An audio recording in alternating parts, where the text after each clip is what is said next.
حضرت عائشہ کہتی ہیں ایک دن غیرت ایسی آئی تو میں نے کہا اللہ تعالیٰ نے آپ کو اتنی نوجوان اور خوبصورت بیویاں دے دیا، آپ ابھی بھی اس ادھیڑ عمر عورت کو یاد کرتے؟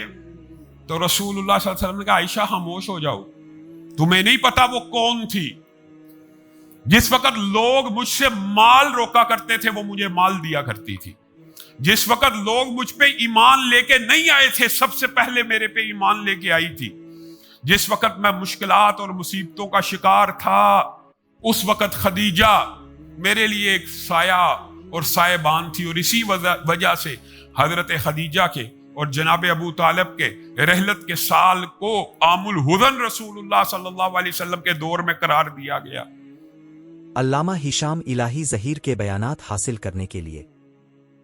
آفیشل چینل علامہ ہشام الہی ظہیر کو سبسکرائب کر لے۔